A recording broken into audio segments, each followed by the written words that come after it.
Donald Trump has found a new enemy because South Africa, along with the European Union and China, are making moves. They want to punish America's biggest tech titans. We were able, on our own, and we will find solutions for our problems. So stay out of our issues. Something unprecedented just unfolded, and it's sending shockwaves through Washington. 13 African nations didn't just say no to the United States. They shut the door on Donald Trump himself. Lavish aid packages, military alliances, and exclusive trade deals were all offered, and one by one these countries walked away. Why? Because behind the glossy promises were demands that cut deep-cut ties with China, hand over strategic resources, and toe the line on American foreign policy. What Trump framed as Partnership Africa saw as pressure a new face for old imperialism. Launched in early 2025, Trump's campaign to reassert U.S. influence on the continent was meant to be a comeback. Instead, it became a standoff. From Ghana to Egypt, Africa responded with clarity. We don't trade sovereignty for favors. This isn't just diplomatic friction, it's a turning point. The old playbook of control through aid and coercion is breaking down. In its place, a new narrative is rising, one where African nations chart their own course. 13 countries, 13 rejections, one global message: Africa is choosing independence over interference. In February 2025, Uganda was offered a $450 million U.S. tech package to modernize its digital infrastructure. Behind the glossy pitch were alarming conditions. U.S. firms like Palantir and Raytheon would control Uganda's national data centers for 15 years, gain unrestricted access to mobile and internet data, and demand the removal of Huawei and ZTE providers of over 65% of Uganda's telecom backbone. President Yoweri Museveni publicly rejected the offer on February 14th, declaring, "Our sovereignty is not negotiable, not for cables, not for code." His words ignited national protests. Over 38,000 people marched in cities like Kampala and Jinja under banners reading, "Our data, our nation."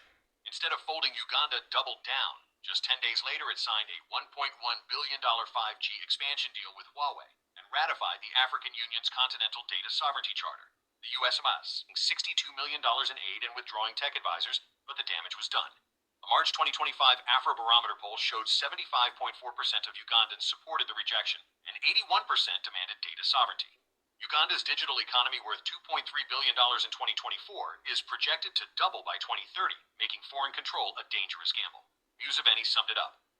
"Our nation was never colonized by code, and it never will be. Uganda's future will not be downloaded from someone else's server. Africa's digital freedom is no longer optional, it's essential." In January 2025, the Trump administration offered Morocco a $1.2 billion aid package, including defense technology, satellite infrastructure, and trade concessions.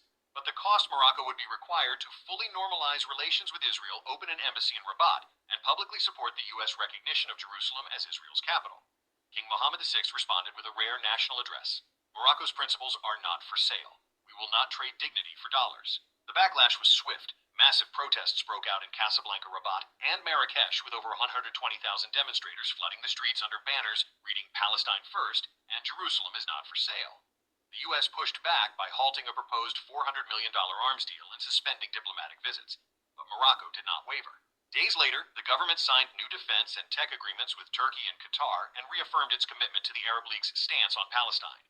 Polling from Maghreb Research Group in February 2025 revealed that 87% of Moroccans opposed normalization tied to foreign pressure, and 91% supported King Mohammed VI's rejection of the U.S. plan.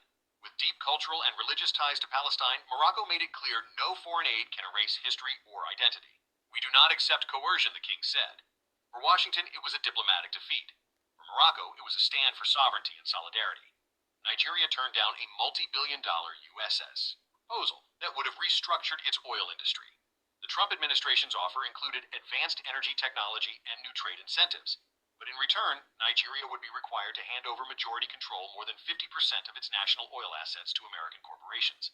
That proposal triggered immediate outrage. Nigeria, Africa's most populous nation and its largest oil producer, generates over 90% of its export earnings from petroleum. Surrendering control of that lifeline was seen as economic suicide.